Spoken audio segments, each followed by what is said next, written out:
3, 5, 9, 12, 13, 16, 21, 24 ഇതൊക്കെ മോശപ്പെട്ട ദിവസമാ. അതിൽ ഏതുവരെ വന്നു? മുഹറം 9. മുസ്ലിങ്ങൾക്ക് അന്ന് നോമ്പാണ്. പരിശുദ്ധമാക്കപ്പെട്ട മാസത്തിലെ നോമ്പ് നമ്മോട് നോൽക്കാൻ നിർദ്ദേശിക്കപ്പെട്ട ആ ദിവസം നെഹസാണ്.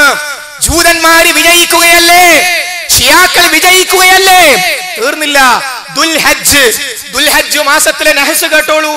3, 5, 6, 8, 10 ബലിപെരുന്നാളിന്റെ നെഹസ്. മോശപ്പെട്ട ദിവസം.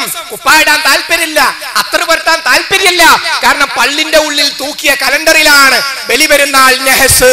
നോക്കൂ, അഹ്ലുസ് സുന്നത്തി വൽ ജമാഅത്തിനെ നശിപ്പിക്കുവാൻ ജൂതന്മാർ ആസൂത്രണം ചെയ്ത ഷിയാക്കൾ ഏറ്റുപിടിച്ച കലണ്ടറാണ്. അറിയാതെ, വിവരമില്ലാതെ, കാര്യങ്ങൾ പഠിക്കാതെ നമ്മുടെ ജില്ലയിലെ ഒരു പ്രദേശത്താകമാനം പള്ളികളിലും വീടുകളിലും തൂങ്ങിക്കിടക്കുകയാണ്. ബലിപെരുന്നാൾ മഹാനായ റസൂലുള്ളാഹി സ്വല്ലല്ലാഹു അലൈഹി വസല്ലം ഈദാണ്, ആഘോഷത്തിന്റെ ദിവസമാണ് എന്ന് പഠിപ്പിച്ച ദിവസം. ആ ദിവസത്തെയാണ് ദുശ്ശകുനത്തിന്റെ ദിവസം. ഇത് തൂക്കിയ ആളുകൾ ഉൾക്കൊള്ളുന്ന സംഘടന അവരുടെ പ്രസിദ്ധീകരണത്തിൽ പറഞ്ഞതോ, നെഹസ് എന്ന ഒരു ഏർപ്പാട് ഇസ്ലാമിലില്ല, അത് തവക്കുലിന് എതിരാണ്. മാത്രമല്ല സഹോദരന്മാരെ, ഉദാഹരണത്തിന് മറ്റൊരു കലണ്ടർ അൽ ഇർഷാദ് വിദ്യാർത്ഥി സമാജം തളിപ്പറമ്പ് ഇസ്ലാമിനെ പറ്റി പഠിക്കാൻ ഒരുമിച്ച് ചേർന്നതാണല്ലോ ദർസ്. ആ ദർസിലെ കുട്ടികൾ അവരുടെ പേരിൽ ഇറക്കി പള്ളികളിലും സ്ഥാപനങ്ങളിലും വീടുകളിലും ഒക്കെ തൂക്കിയിട്ടുള്ള കലണ്ടർ നിങ്ങൾ പരിശോധിക്കൂ. ഇവിടെ അവർ കടന്നു പിടിച്ചത് റമളാനിനെയാണ്. പരിശുദ്ധ റമളാൻ ഉണ്ടല്ലോ, ഏറ്റവും പുണ്യകരമായ മാസമെന്ന് നാം പഠിപ്പിക്കപ്പെട്ട ആ പാപമോചനത്തിന്റെ ആ മാസത്തിൽ നിങ്ങൾ കേട്ടോളൂ സഹോദരന്മാരെ, റമളാൻ 11 പോക്ക്, രണ്ടാമത്തെ ദിവസം റമളാൻ 27 നെഹസ്. മഹാനായ പ്രവാചകൻ സല്ലല്ലാഹു അലൈഹി വസല്ലം അവിടെ ഏറ്റവും പ്രധാനമായി പഠിപ്പിച്ച ഒറ്റയിട്ട രാവുകൾ 21, 23, 25, 27, 29 ഈ ദിവസങ്ങൾ മുസ്ലിങ്ങൾ തനസ്സലുൽ മലായികത്തു വറൂഹ്, അല്ലാഹുവിന്റെ മലക്കുകൾ ജിബ്രീൽ അലൈഹിസ്സലാമിനെ പ്രത്യേകം പറയുന്നു, ഇറങ്ങി വരികയാണ്. 1000 മാസങ്ങളെക്കാൾ ഉത്തമമാണെന്ന് പഠിപ്പിച്ച സാധ്യതയുള്ള ദിവസങ്ങളിൽ ഒന്നാണ് റമളാൻ 27 പോക്ക്. ജൂതന്മാർക്ക് ചിരിച്ചുകൂടെ? ഷിയാക്കൾക്ക് ചിരിച്ചുകൂടെ? അബ്ദുല്ലാഹി ഇബ്നു സബാ എന്ന മനുഷ്യനെ വിട്ടത് ഇതാ വിജയിച്ചിരിക്കുന്നു. ഏഷ്യയിലെ, ഇന്ത്യയിലെ, കേരളത്തിലെ കണ്ണൂർ ജില്ലയിൽ പോലും നമ്മുടെ ആശയമാണ് പള്ളികളിൽ, ദർസ് സമാജങ്ങളിൽ തൂങ്ങിക്കിടക്കുന്നത് അവർക്ക് പറഞ്ഞുകൂടെ സഹോദരന്മാരെ? എവിടെയെത്തി ഇസ്ലാമിക വിരുദ്ധ ശക്തികളുടെ വിജയം? എവിടെയെത്തി എന്ന് നമ്മൾ ചിന്തിക്കുക. ഇങ്ങനെ പരിശുദ്ധമായ അഹ്ലുസ് സുന്നത്തി വൽ ജമാഅത്തിനെ നെഹസുകൾ എന്ന പേരിൽ അതിന്റെ ആഘോഷങ്ങളും റമളാൻ 27 പോലെയുള്ള ദിവസങ്ങൾ പോലും നിങ്ങൾ മൈൻഡ് ചെയ്യേണ്ടതില്ല എന്ന് പഠിപ്പിക്കുന്ന ഇസ്ലാമിക വിരുദ്ധ ശക്തികൾ ഒരു ഭാഗത്തുകൂടി വിശ്വാസത്തെ കടന്നു പിടിക്കുകയാണ്. അതാണല്ലോ അല്ലാഹു അല്ലാത്തവരോട് വിളിച്ചു പ്രാർത്ഥിക്കാം എന്ന ആശയമുണ്ടല്ലോ, ആ ആശയം പരിശുദ്ധ ഇസ്ലാമിന്റേതല്ല. അങ്ങനെയുള്ള ആശയം ഈ മതത്തിലേക്ക് കടത്തിവിട്ടാലുള്ള ഗുണമെന്താ? വ്യക്തമായൊരു ഗുണമുണ്ട്. അതോടുകൂടി പരലോക വിശ്വാസം നശിക്കും. കാരണം എന്താ? നാളെ പരലോകത്ത് വിചാരണക്ക് ഹാജരാകുമ്പോ വഹീദ്ദീൻ ശൈഖ് രക്ഷിക്കാനുണ്ടാകും, ബദരീങ്ങൾ രക്ഷിക്കാനുണ്ടാകും, ഉഹുദീങ്ങൾ ഉണ്ടാകും, ആ ശൈഖ് ഉണ്ടാകും, ഈ ശൈഖ് ഉണ്ടാകും. അതുകൊണ്ട് പ്രശ്നമല്ല എന്നല്ലേ ഈ മഹാന്മാരായ ആളുകളെ വിളിച്ചു പ്രാർത്ഥിക്കുന്ന പാവങ്ങൾ വിചാരിക്കുക.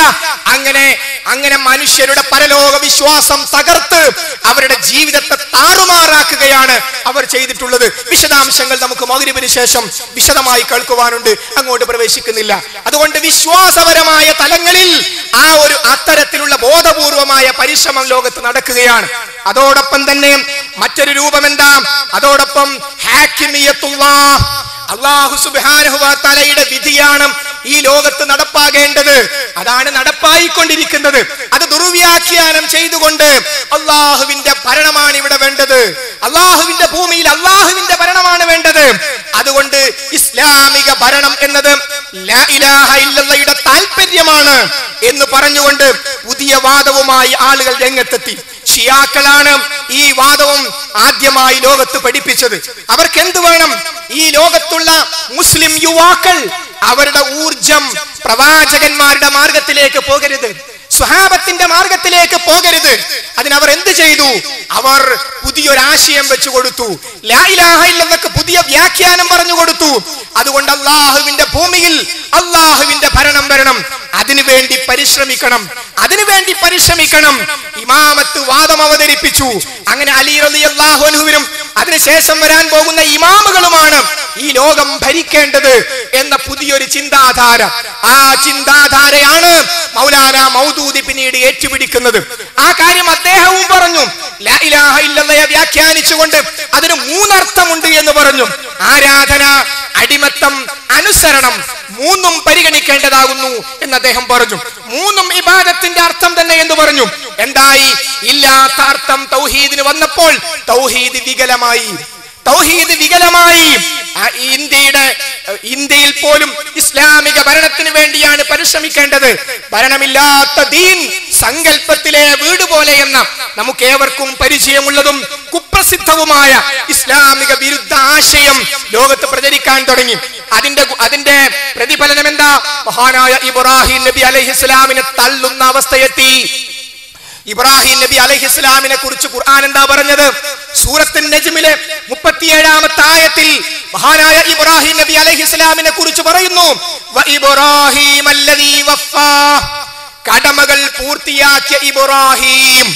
മഹാനായ ഇബ്രാഹിം നബി അലൈഹിസ്സലാമിനോട് റബ്ബ് സുബ്ഹാനഹു വ തആല എന്തെല്ലാം പറഞ്ഞോ അത് മുഴുവനും പൂർത്തിയാക്കി ഈ ലോകത്തോട് വിട പറഞ്ഞ മഹാനാണ് ഇബ്രാഹിം നബി അലൈഹിസ്സലാം. പൂർണ്ണ മുസ്ലിമാണ്. പക്ഷേ മൗദൂദിയുടെ വാദപ്രകാരം, ഷിയാക്കളുടെ വാദപ്രകാരം ഇസ്ലാം പൂർത്തിയാക്കിയിട്ടില്ല. ആര്? ഇബ്രാഹിം നബി അലൈഹിസ്സലാം. കാരണം അദ്ദേഹം ഭരണം സ്ഥാപിച്ചിട്ടില്ല ഇബ്രാഹിം നബി. പക്ഷെ അല്ലാഹ് പറയുന്നു പൂർണ്ണ മുസ്ലിം. ഇങ്ങനെ ഇല്ലാത്ത വാദം ലാ ഇലാഹ ഇല്ലല്ലാഹ് ദുർവ്യാഖ്യാനിച്ചു കൊണ്ടുവന്നു. അതിന്റെ ഭാഗം തന്നെയാണ് ഷിയാക്കൾ ഇറാനിൽ നടത്തിയ വിപ്ലവം.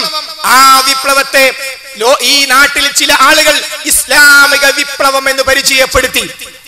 അതിന് നേതൃത്വം കൊടുത്ത ഖുമൈനി, അതിന് താത്വികമായ നേതൃത്വം കൊടുത്ത അലി ശരീഅത്തി, ഇത്തരം ആളുകൾ നേതൃത്വം കൊടുത്ത ആ യുദ്ധത്തെ, ആ വിപ്ലവത്തെ ഇസ്ലാമിക വിപ്ലവം എന്ന് പരിചയപ്പെടുത്തി. നമ്മൾ പറഞ്ഞു അരുത്. ഷിയാ വിപ്ലവത്തെ ഒരിക്കലും നിങ്ങൾ ഇസ്ലാമിക വിപ്ലവമായി അവതരിപ്പിക്കരുത്. അതിന് താത്വിക പിന്തുണ കൊടുത്ത ആളുകൾ, ആ ആളുകൾ എന്താണ് പറഞ്ഞതെന്നറിയാമോ? ഖുമൈനിയുടെ വിപ്ലവം തികച്ചും ഇസ്ലാമിക വിപ്ലവമാണ്. വിപ്ലവത്തിന് നേതൃത്വം നൽകുന്നത് ഇസ്ലാമിക സംഘടനയും അവരിൽ നിന്ന് പരിശീലനം നേടിയ യുവാക്കളുമാണ്. അതുകൊണ്ട് മുസ്ലിങ്ങൾ പൊതുവിലും സംഘടനകൾ പ്രത്യേകിച്ചും ഈ വിപ്ലവത്തെ പിന്തുണക്കുകയും എല്ലാ മാർഗങ്ങളും ഉപയോഗിച്ച് ഈ വിപ്ലവത്തെ സഹായിക്കുകയും ചെയ്യേണ്ടതാണ്. മജല്ലത്തു ദഅവയിൽ 1979 ആഗസ്റ്റ് 39 മൗദൂദി ആഹ്വാനം ചെയ്യുകയാണ്. എന്താണ് ഷിയായിസം?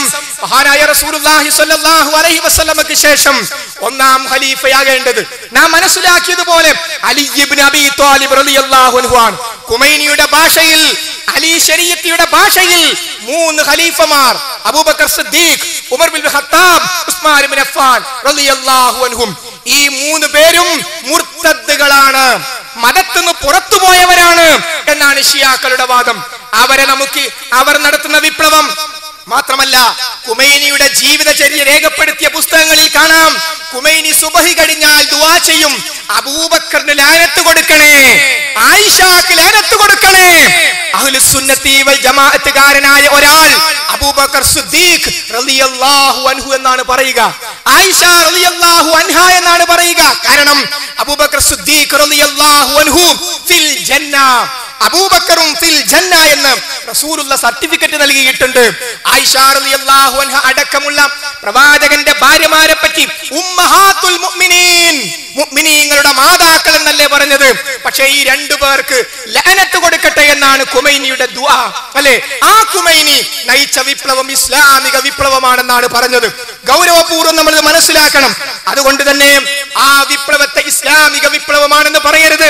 അത് ഷിയാ വിപ്ലവമാണ്, അത് സ്വഹാബത്തിനെ തള്ളിക്കളയുന്ന വിപ്ലവമാണ് എന്ന് ഈ സമൂഹത്തെ ബോധ്യപ്പെടുത്താൻ നാം നിർബന്ധിതരായി.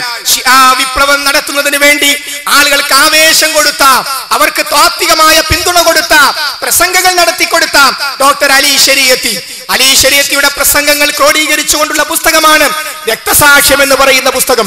ഈ രക്തസാക്ഷ്യം എന്ന് പറയുന്ന ഈ പുസ്തകത്തിന്റെ ഒരു എഡിഷനിൽ 37ാമത്തെ പേജിൽ പറയുന്നു, അത്തരം കുൽസിത ബുദ്ധികളാൽ എളുപ്പത്തിൽ വഞ്ചിക്കപ്പെടാവുന്നതായിരുന്നു